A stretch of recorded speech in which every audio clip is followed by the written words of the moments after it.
सभी साथियों का फिर से स्वागत है। तो साथियों हमारे चल रहे हैं यूपी कांस्टेबल के प्रीवियस ईयर पेपर, जिसमें आपके 2024 में 25 अगस्त को पूछे गए थे। सिर्फ फर्स्ट सेकंड में हो चुके हैं। 2018 का पेपर हो गया। यूपीएसआई 2026 के 40 और 50 मार्च को पूछे गए थे, वो हो गया। अब आपका पेपर चलेगा 23 अगस्त 24 में शिफ्ट फर्स्ट में पूछा गया क्वेश्चन पेपर। देखिए क्वेश्चन नंबर 20 है पेपर का। 0.05, 0.5, 0.25, 1.25 का एचसीएफ ज्ञात कीजिए। तो इनका एचसीएफ ज्ञात करना है। मोस्टली स्टूडेंट क्या करते हैं, देखिए यहाँ पे 0.05 है, 0.05 है, तो इसका आंसर लगा देते हैं 0.05, क्योंकि सबसे छोटी वैल्यू आती है और ये आंसर गलत है। आपको जल्दबाजी नहीं करनी है इन क्वेश्चनों में। सबसे पहले ये देखना है पॉइंट के बाद कितनी डिजिट है, यानी कितने अंक है। देखिए यहाँ पे 2 अंक है, यहाँ पर 1 अंक है, यहाँ पर 2 अंक है, यहाँ पर 2 अंक है, तो सबको पहले बराबर करना है। देखिए 0.05 है, 0.5, अगर यहाँ पर 2 अंक नहीं है तो पीछे 0 लगा देना। अब ये 2 अंक हो गए। 0.25, 1.25। अब क्या करना है, पॉइंट हटाएंगे, नीचे 0 आएंगे तो नीचे 2 0 आएंगे, यहाँ भी 5 0, नीचे 2 0 आ गए। फिर यहाँ पर कितना होगा, 25 डिवाइड में 2 0 आ गए। फिर 125 डिवाइड में 2 0 आ गए। अब देखिए सबके डिवाइड में सेम वैल्यू है। अब इनका निकालना है एचसीएफ। क्या निकालना है इनका, एचसीएफ। तो एचसीएफ के लिए क्या करेंगे, इनमें से कॉमन लेंगे। देखिए ये 5 है, 50 है, 25 है, 125, तो यहाँ पे कॉमन क्या आएगा, 5, और डिवाइड में सबके क्या है, 100, तो इसके भी डिवाइड में 100 लगा देंगे। 100 से डिवाइड करेंगे तो ये आएगा 0.05, तो इसका आंसर हो जाएगा 0.05। तो ऑप्शन सी इसका करेक्ट आंसर है। एचसीएफ के कभी भी क्वेश्चन आते हैं तो आपको इतना ध्यान रखना है कि पॉइंट के बाद कितने अंक है। देखिए यहाँ पे 2 अंक थे, यहाँ 1 अंक था, तो इसको 2 कैसे बनाया, पीछे 0 लगा दिया, क्योंकि पॉइंट के बाद 0 लगा दो तो उस पर कोई इफेक्ट नहीं पड़ता। यहाँ भी 2 अंक थे, यहाँ भी 2, पॉइंट हटाया, सबके नीचे 0 आ गए। अब इन ऊपर से कॉमन क्या आ रहा है, 5, क्योंकि ये 5 के टेबल में आते हैं। डिवाइड में क्या है, 100, तो 100 से इसमें डिवाइड करेंगे तो 0.05, तो इसका करेक्ट आंसर है ऑप्शन सी। नेक्स्ट क्वेश्चन है, सबसे छोटी संख्या ज्ञात कीजिए जिसे 4, 6, 7, 8 और 9 से विभाजित करने पर प्रत्येक स्थिति में शेषफल 3 बचता हो। देखिए 4, 6, 7, 8 और 9, इनसे विभाजित करने पर एलसीएम कितना बचता हो, शेषफल कितना बचता हो, 3। तो वो संख्या ज्ञात करनी है जो कभी भी कैसा क्वेश्चन आता है तो एलसीएम में जितनी संख्या बच रही है उसे प्लस कर देना है, शेषफल बच रहा है।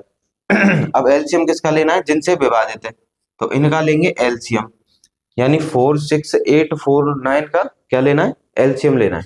देखिए इसे ऐसे लिखेंगे 4, 8, 6, 7, 9। अब एलसीएम लेने के लिए क्या करते हैं, 2 नंबर्स कॉमन ले लेते हैं। देखिए इन 2 नंबर्स का एलसीएम कितना आ जाएगा, 8।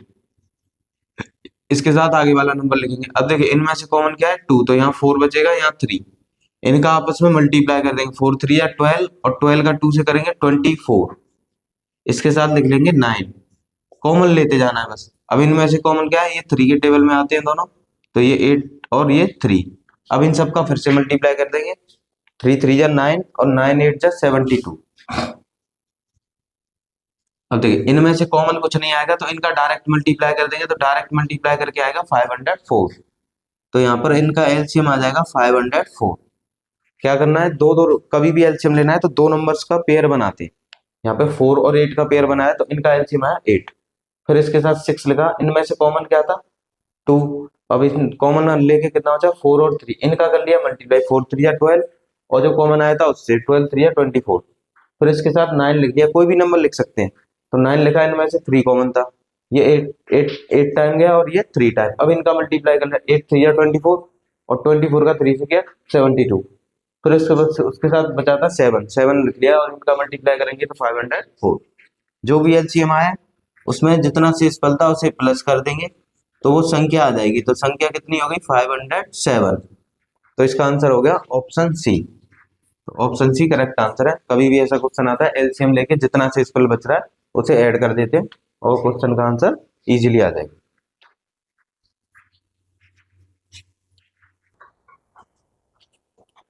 देखिए साथियों नेक्स्ट क्वेश्चन है क्वेश्चन नंबर 22।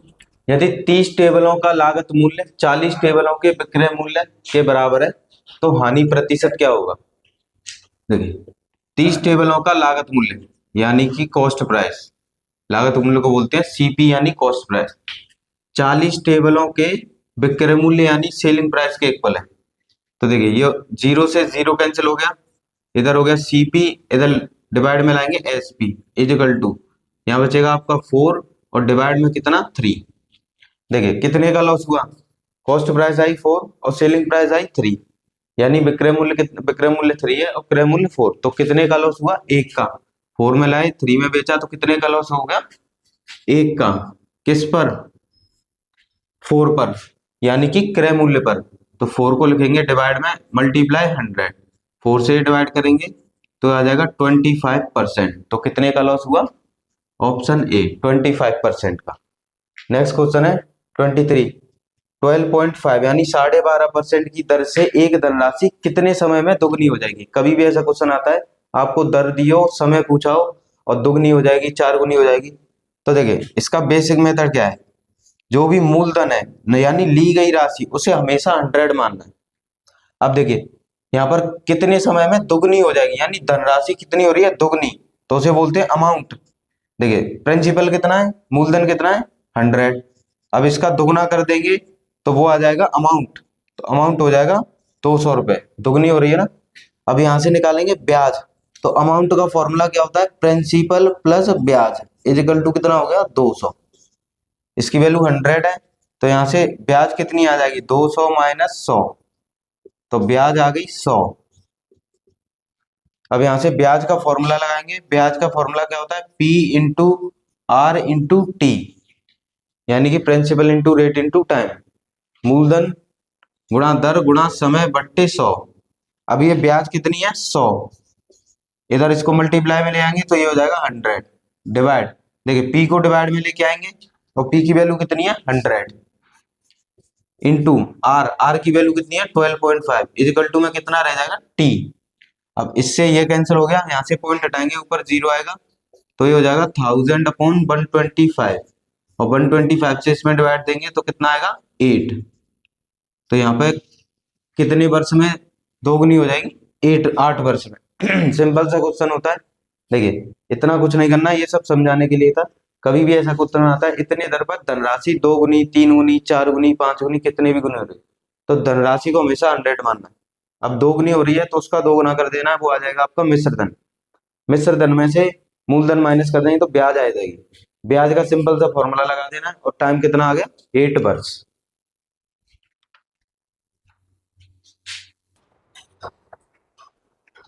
साथियों नेक्स्ट क्वेश्चन दिया, क्वेश्चन नंबर 24, 67 मीटर लंबी ट्रेन 10 सेकंड में 33 मीटर लंबी सुरंग को पार करती है। ट्रेन द्वारा 65 यानी 65 मीटर लंबे प्लेटफॉर्म पर खड़े एक व्यक्ति को पार करने में लगने वाला समय ज्ञात कीजिए। तो देखिए ट्रेन क्या किसको, पहली कंडीशन जिसमें दो कंडीशन नहीं है, 67 मीटर लंबी ट्रेन है, 10 सेकंड में 33 मीटर लंबी सुरंग को पार कर रही है। तो यहां पर ये फॉर्मूला यूज करना है, ट्रेन की स्पीड प्लस किसको, सुरंग को, तो सुरंग की स्पीड यानी टनल सुरंग इजिकल टू ट्रेन की लेंथ प्लस टनल की लेंथ यानी सुरंग डिवाइड में टोटल समय।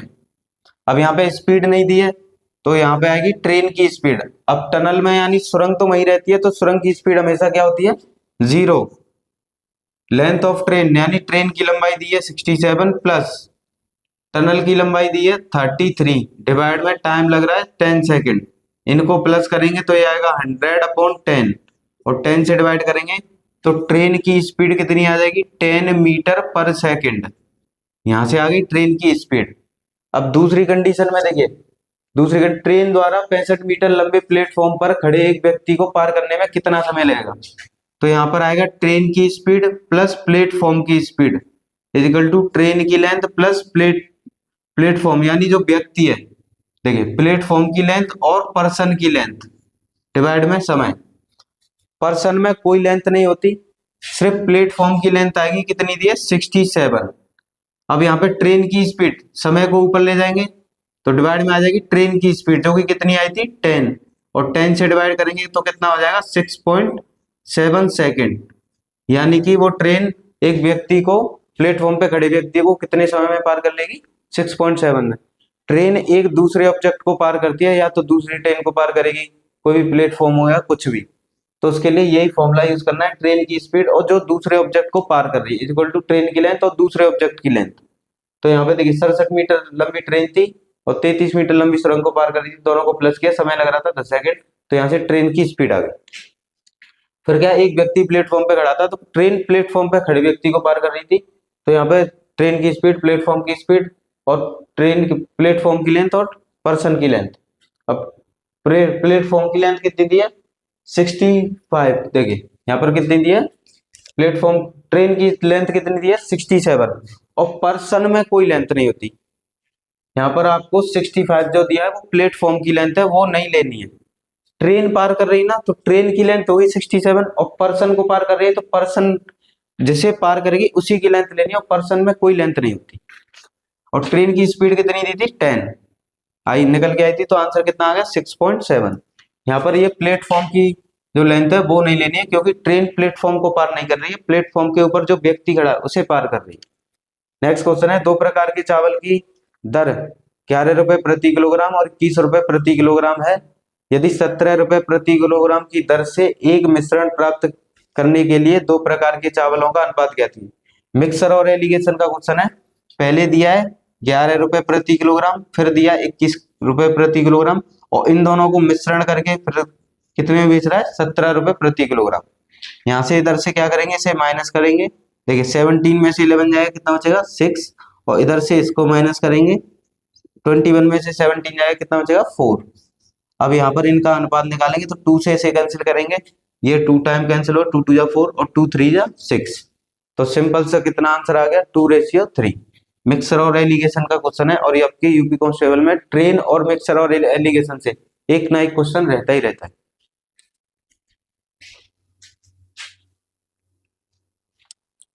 देख जाती हो। नेक्स्ट क्वेश्चन है क्वेश्चन नंबर 26। भारतीय रेलवे ने एक निश्चित काम को 150 दिन में पूरा करने के लिए 200 श्रमिकों को नियुक्त किया। यदि 50 दिनों में केवल 1/4 काम किया गया तो पूरे काम को समय पर पूरा करने के लिए नियुक्त किए जाने वाले अतिरिक्त श्रमिकों की संख्या ज्ञात की। यानी भारतीय रेलवे ने एक ठेका लिया 150 दिनों में और 200 आदमी लेके आए और उस काम को कंप्लीट नहीं कर पाए, तो अतिरिक्त आदमी लेके आए, तो वो अतिरिक्त श्रमिक कितने थे ये क्वेश्चन पूछा है। तो इसका सिंपल सा फॉर्मूला होता है, पहली कंडीशन के मैन यानी श्रमिक उसके दिन डिवाइड में किया गया कार्य इज इक्वल टू दूसरी कंडीशन के मैन और उसके दिन और किया गया कार्य। अब देखिए पहले कितने क्वेश्चन में बोला है 200 श्रमिक, कितने हैं? 200 श्रमिक, टोटल दिन कितने थे? 150 और 200 ने काम कितने? यदि 50 दिनों तक केवल 1/4 काम हो, यानी दिन कितने हो गए पहली कंडीशन के? 50। मोस्टली स्टूडेंट क्या करते हैं, जो टोटल दिन दिए उन्हें लिख लेते हैं, वो नहीं करना, उससे क्वेश्चन गलत हो जाए। पहले 200 श्रमिकों ने कितने दिन काम किया, तो कितने दिन काम किया? 50 दिन काम किया और काम कितना कंप्लीट कर लिया ना? 1/4 यानी 1/4 बराबर में। फिर अतिरिक्त 3 श्रमिक और लेके आए, 200 तो थे और श्रमिक लाने पड़े, तो 200 प्लस एक्स्ट्रा श्रमिक हो गए x मल्टीप्लाई। अब दिन कितने बचे? देखो 200 ने 50 दिन काम किया, तो जो एक्स्ट्रा है टोटल दिन कितने थे? 150, उसमें से 50 दिन निकाल दीजिए तो कितने दिन बचे? 100 दिन बचे। अब जो एक्स्ट्रा और 200 दोनों मिलके कितने दिन काम करेंगे? 100 दिन। कितना काम करेंगे? देखिए 1/4 1/4 काम हो चुका है, तो कितना काम बचा उसे 1 में से माइनस कर देंगे तो कितना काम बचा? 3/4, यानी 3/4 काम को वो 200 और जो एक्स्ट्रा है वो मिलके करेंगे। तो यहाँ से देखिए 4 से 4 कैंसिल हो जाएगा सीधा। यहाँ पर देखिए 100 से 200 को कैंसिल करेंगे तो कितने टाइम कैंसिल हो जाएगा? 2 टाइम। अब यहाँ पे देखिए 3 का इधर मल्टीप्लाई कर देंगे तो 3 2 जा 6 multiply 50 is equal to 200 plus x। इसको मल्टीप्लाई करेंगे तो 300 हो जाएगा, इसको इधर लाएंगे माइनस में 200 इज इक्वल टू x, तो x की वैल्यू कितनी हो जाएगी? 100। यानी एक्स्ट्रा कितने श्रमिक लाने पड़ेंगे काम करवाने के लिए? 100। तो इस क्वेश्चन का आंसर हो गया ऑप्शन सी। तो टोटल 200 थे, 200 लिखा, 200 ने कितने दिन काम किया वो लिखना है, 50 दिन काम किया, कितना काम किया? 1/4 इज इक्वल टू 200 थे और एक्स्ट्रा लाने पड़े, तो 200 प्लस एक्स इक्वल टू, अब दिन कितने बचे, टोटल दिन थे 150 और 50 दिन काम करवाया तो कितने दिन बचे, 100 दिन। और काम कितना बचा, 3/4, 1/4 यहाँ कर लिया था, काम कितना बचा, 3/4, एक में से माइनस कर लेना, तो आंसर कितना आ गया, 100।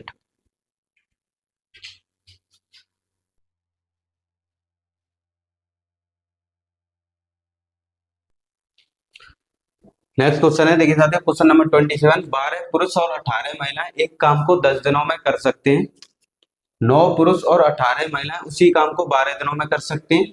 यदि 2 पुरुष और 3 महिलाएं एक साथ उसी काम को करते हैं तो वो कितने दिनों में इस काम को पूरा कर लेंगे। टाइम एंड वर्क का क्वेश्चन है, ये दो कंडीशन का क्वेश्चन है, कभी भी आपको ऐसे दिया हो, देखिए 12 पुरुष और 18 महिलाएं, तो सिंपल लिखना है 12 मैन प्लस, और का मतलब होता है प्लस 18 वुमेन,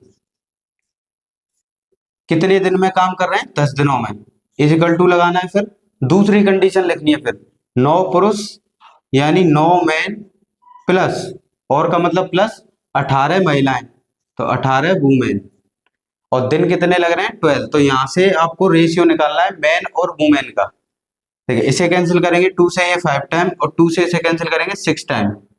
अब यहाँ पे 5 का मल्टीप्लाई करेंगे, 12 से मल्टीप्लाई करेंगे तो ये हो जाएगा 60 मैन, इससे मल्टीप्लाई करेंगे 18 का 5 से तो 90 वुमेन, इजिकल टू 9 का 6 से मल्टीप्लाई करेंगे तो 54 तो मैन हो जाएंगे, प्लस इसका मल्टीप्लाई करेंगे तो 108 वुमेन। अब मैन को एक साइड ले आएंगे, ये हो जाएगा 60 मैन माइनस 54 मैन, 54 को इधर लाएंगे माइनस में हो जाएगा, इधर कितना बचेगा 108 वुमेन। अब 90 वुमेन को इधर ले जाएंगे तो माइनस के हो जाएंगे 90 वुमेन, इसे माइनस करेंगे तो माइनस करने पर 6 मैन इजिकल टू, इधर बचेगा 18 वुमेन, 6 से ये कैंसिल कर देंगे, 6 3 जा 18। अब यहाँ से रेशियो आ जाएगा मैन और वुमेन का, यानी इनकी क्षमता का। देखिए मैन के सामने कुछ नहीं है तो बने, तो मैन के सामने जो लिख रहा है वो तो वुमेन के साथ आ जाएगा, वुमेन के साथ जो लिख रहा है वो मैन के साथ आ जाएगा, यानी कि मैन और वुमेन का अनुपात कितना आ गया, 3:1। अब पूछा है कि 2 पुरुष और 3 महिलाएं उसी काम को कितने दिनों में कर लेंगी, तो पहले काम पता चले काम कितना है, तो मैन और वुमेन का रेशियो किसी एक में रख देंगे तो वो आ जाएगा काम। अब 2 पुरुष 2 मैन और 3 महिलाएं यानी वुमेन कितने दिन में कार्य को कर लेंगी, तो ये हो गया कार्य। अगर पुरुष का दिन से मल्टीप्लाई कर, पुरुष और वुमेन का दिन से मल्टीप्लाई कर देंगे तो ये कार्य आ जाएगा, इज इक्वल टू टोटल कार्य। टोटल कार्य कैसे आएगा, मैन और वुमेन का जो अनुपात आया है उसका किसी एक इनमें पुट कर देना है तो वो आ जाएगा वर्क। देखिए 12 मैन है तो 12 इंटू कितना 3 प्लस 18 वुमेन है तो 18 इंटू 1, और कार्य दिन कितने रह रहे हैं 10। अब इसे सॉल्व करेंगे तो ये हो जाएगा 2 मैन प्लस 3 वुमेन, ये डी, इसका मल्टीप्लाई करेंगे तो ये हो जाएगा 36, 18 बन जाए 18 इंटू 10, इधर मैन और वुमेन की वैल्यू रख देंगे, मैन कितने हैं 3, तो ये हो जाएगा 3 प्लस 3 इंटू वुमेन है 1, इधर प्लस करेंगे, इसे प्लस करने पे कितना आएगा, देखिए ये बन गया 14 और ये 54, देखिए 2 3 जा 6 और 3 बन जा 3, तो यहाँ आ जाएगा 9 इंटू डी, 54 इंटू 10, 9 से ये कैंसिल करेंगे तो कितने टाइम 6 टाइम, और 6 का 10 से मल्टीप्लाई करेंगे तो कितना आ जाएगा 60, तो कितने दिन लगेंगे 60 डेज। ये हो गया क्वेश्चन का आंसर। कभी भी ऐसा क्वेश्चन आता है दो कंडीशन का, 12 पुरुष और 18 महिलाएं और उनके दिन थे 10, ये इक्वल मल्टीप्लाई में रखा, इक्वल टू 9 पुरुष प्लस 18 महिलाएं इक्वल टू 12 दिन, तो यहाँ से मैन और वुमेन का रेशियो आ गया। फिर क्या करेंगे, जो पूछा है 2 पुरुष 2 आदमी, 2 पुरुष और 3 महिलाएं कितने दिन, तो 2 पुरुष प्लस 2 पुरुष plus 3 women is equal to multiply में डी, डी का मतलब कितने दिन में कर लेंगे, इज इक्वल टू कुल कार्य। कुल कार्य कैसे आएगा, किसी एक कंडीशन में मैन और वुमेन का रेशियो पुट कर देंगे तो यहाँ से आ जाएगा कुल कार्य, और इधर भी मैन और वुमेन का वैल्यू पुट कर देंगे तो कितने दिन आ गए 60 डेज। और ये क्वेश्चन आपके एसएससी यूपी पुलिस में एक क्वेश्चन रहता ही रहता है।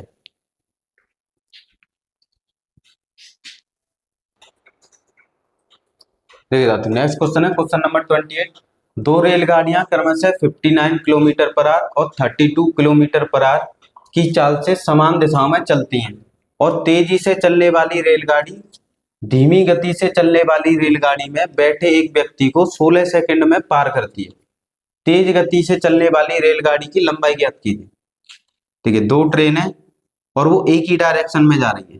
पहली ट्रेन की स्पीड दी है 59 किलोमीटर पर आवर और दूसरी ट्रेन की स्पीड दी है 32 किलोमीटर पर आवर। और क्वेश्चन में पूछा है कि एक व्यक्ति तेज चलने वाली धीमी चलने वाली गति को बैठे व्यक्ति को 16 सेकंड में पार करती है। समय दिया है 16 सेकंड। तो यहाँ पर पूछा है तेज चलने वाली गति जो तेज चल रही है उस ट्रेन की लंबाई ज्ञात कीजिए। एक ही दिशा में ट्रेन चलती है तो उसकी सापेक्षिक गति को कर देना है माइनस, और डिफरेंट दिशा में चलती हैं तो प्लस कर देना। इज इक्वल टू डिस्टेंस यानी दूरी, देख दूरी अपॉन समय, समय हो गया 16 सेकेंड।